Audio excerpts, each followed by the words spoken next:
Hey guys, Chris here with Busted Knuckle DIY, and today we're going to start on building a full function DIY drum sander. So in this video, part one, we're going to start with the part that makes the absolute most sense to me, and we'll get into that in a little bit later, but it's going to be the conveyor. Let's get wrenching. Oh hell, I can fix that.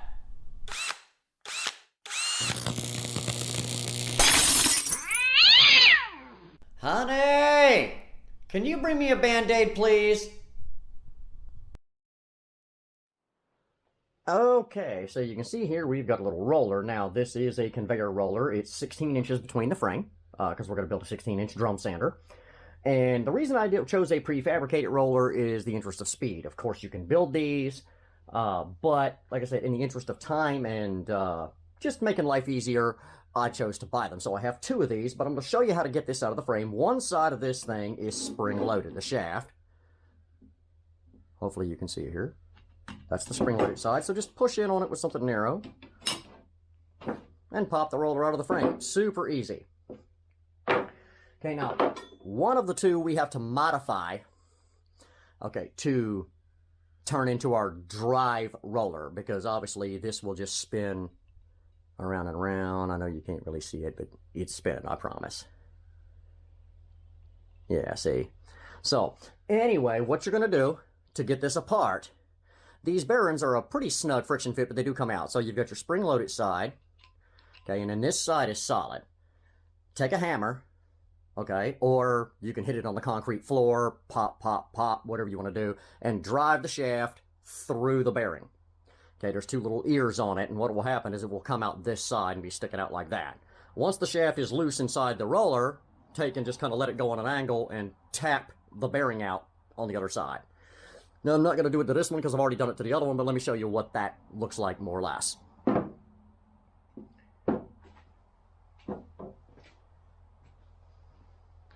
So there's the tube. You can see we've popped the bearings out of that. Okay, and to make this thing a driven roller, we want one bearing that still functions. Okay, so what I did is I cut the shaft off that came out of it, cut it down very short, and just epoxied that in place so that it can't come out, and you can see this still works. So there you go, that one's easy. To make the driven bearing, what I did was I took a 1/4 screw, okay, and welded it here on the back side, right? So that that's all locked out and it can't go. So we're going to put those back in this roller.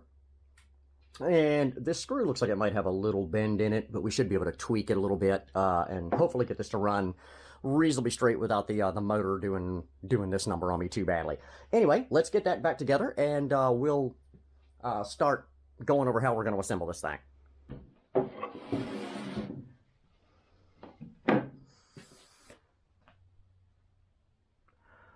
Okay, so you can see here, I have taken and mounted these rails. This is 1x2 red oak, so it's 3/4 by 1.5, and these brackets are almost that wide.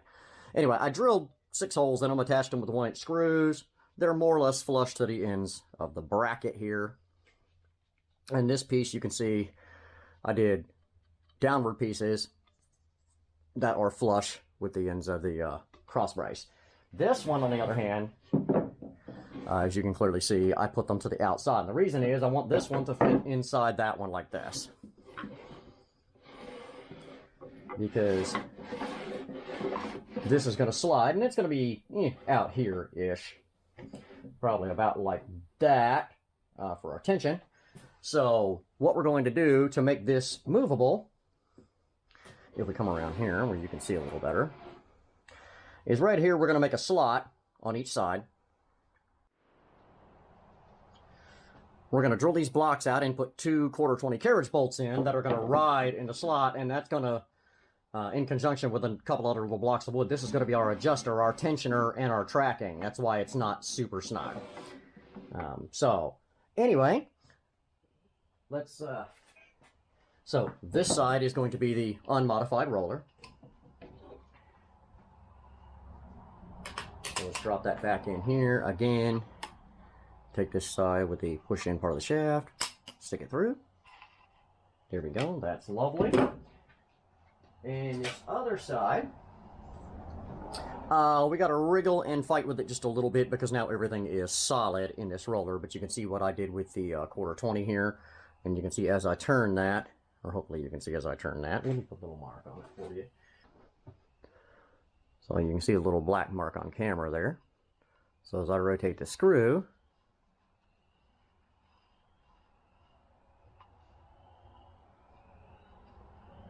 the roller turns.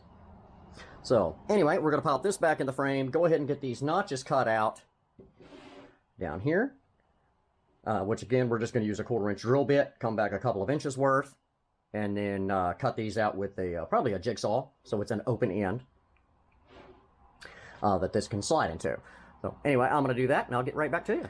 Okay, so you can see I did these slots in the side here, and they're more or less 1/4. Close enough is, you know, good enough. In this case, I drilled my holes in the blocks, and I had these big, these are like, I don't know, 6-inch, 1/4 20 carriage bolts, and you can see I pulled them in flush to the blocks on the inside. So the theory here, guys, I think you can start to see where I'm going with this. There's that. Now, how long you make this apparatus is really going to determine the size, you know, be determined by the size of the belt, or in this case, belts that I'm using, because induction belts for these things are actually really expensive. What I'm going to choose to do is use several of these 4-inch wide by 48, just regular sanding belts. So I guess let's see if we got that right. Now, in theory, we should be able to just slot this right over everything, like that. Yep, still plenty loose. And then we'll make our tensioners. That'll go here on the side to push the roller forward and tension the belts. So let me show you what I've got in mind for that. So I've got this little block that I did, and I drilled a hole all the way through it. It's 1/4. And then I drilled a hole in here, I don't know, maybe a 1/2 inch deep. It's not that big. But so we're going to slide it over, and yes, I'm going to cut these 1/4 20 blocks, or these 1/4 20 studs down. So that's going to go on there like that. Then I have a corresponding block that's going to screw to the frame back here somewhere. And we're going to use this all thread. So it's going to set pretty short, right, in there like this. This block has been drilled and countersunk and then drilled all the way through. Let's see if you can see that. Probably not with that green belt there. But there you go. You can see it's been drilled all the way through, so this will slide all the way through it. So what we're going to do is I'll take these way in, like this, slide this block up, screw it to the frame, right, and that will give us all of this meat of that thing sticking out to drive this thing forward. So literally it's got to go all the way up here like this, about like that, and that's where that's going to mount right here to the frame. A couple of screws and we're good to go. So I'm going to go ahead and do that. We're going to cut these carriage bolts down because I've got these great hold down knobs that'll go on the outside of that and lock that in place. And then this one is just a kind of a redundancy.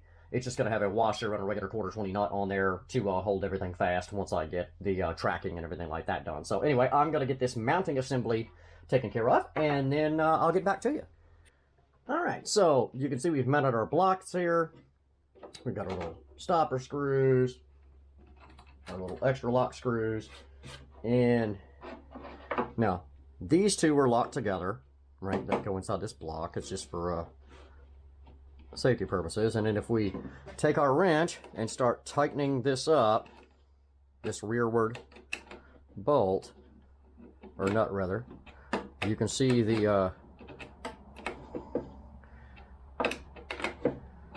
whole thing's moving forward. So that's how we're going to both tension the belts and track them this way so that they don't skate all over on us. Anyway, we're just about there, guys. Throw a couple of belts on this thing, mount our motor down here, and we're good to go. So then we got to build a flat deck to go in here, and I've got an idea for that too. So when we come back, we'll start in on that. Okay, there we go. Now we got our reference surface. All I did, you can see here on the sides, and these are behind the 1/4-20 that we're using for our tensioners. But all I did was screw in 4 little blocks on the bottom there. I flipped this thing over like this flat so that everything's set flat. Clamped it all down, drilled, screwed those blocks in, flipped it back over, set my board here, drilled and countersunk into the blocks that I put in from the sides. Wham! Now we've got our reference surface. Our tensioners are all done. Everything rolls. Let's take a look at what we've got for a motor.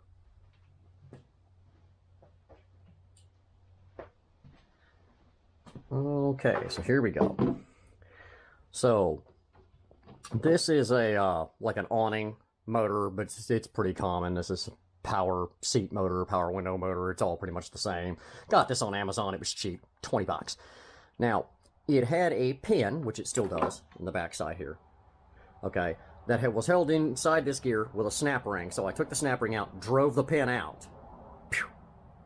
Okay, then put this 1/4-20 thread coupler in there, used a 1/4-20 screw to draw it in and get it as straight as I possibly could, welded it to the gear, cut the pin down, drove the pin back in so that the gear had something to rotate around. Now, if you got one that just the shaft turns, not the gear, then you could use like a coupler or something like that to connect it to our roller. So, in this case, we're going to come over here. So let's see if we can get that a little closer for you.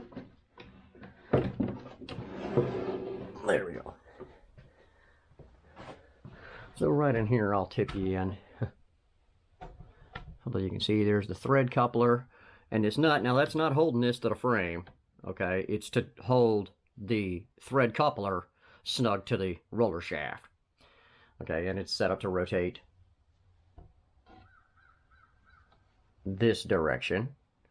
So anyway, all we got to do now is do our power supply. Well, let me show you what we got with that.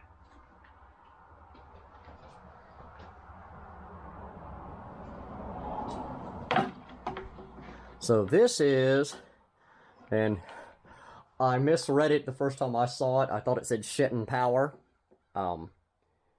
but not quite. But this is an AC to DC adapter. This goes 0 to 24 volts and 3 amps, 72 watts, which this draws 3 amps and not quite 72 watts. So, and it's variable. So we'll be able to adjust the speed of our motor. Now, the motor came from the factory with this actually like battery charger style plug. I had one laying around, so I cut off the end that was on here, which is like a plug style for like a computer or something like that, so that I could just plug in like this, and whamola. So what we're gonna do, I think I'm gonna get this thing up on a couple of 2x4s and get a few belts on it, and we'll take a crack at this, see if it goes. Okay guys, don't know how well this is going to work, but in an attempt to try to avoid tracking 4 individual belts here, I've butted them up together and then put a seam of duct tape all the way around all 3 of them. So hopefully that holds them together at least as one unit. It'll make it a lot easier to track. Anyway, let's get it on the conveyor and give it a try. Alrighty, well, here goes nothing. We're going to start it slow here.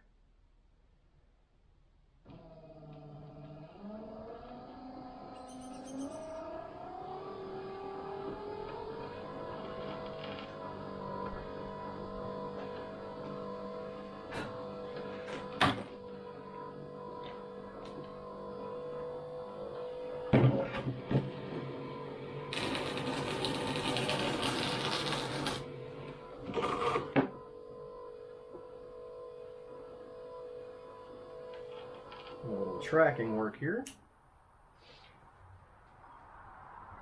Not too much, just a little. Well, the duct tape seems to be serving quite well to hold the belts together as a single belt.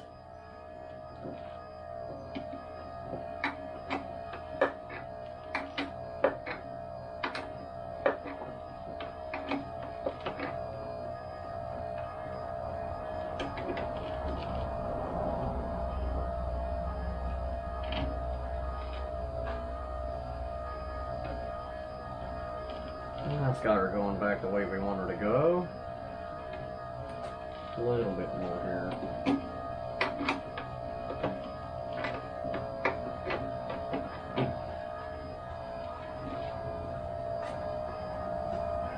And I mentioned earlier that this was the least of my worries.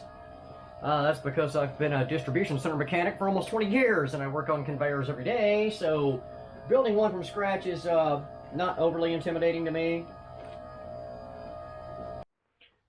Yeah, guys, quickie motor mount here, just out of a hurricane tie, just something to hold the motor reasonably steady. Again, it's not perfectly straight and lined up, so the motor does wiggle a little bit, so wanted to leave it some room to jiggle there, but you know, it's securely in place, everything is cool, and that's how you build a conveyor.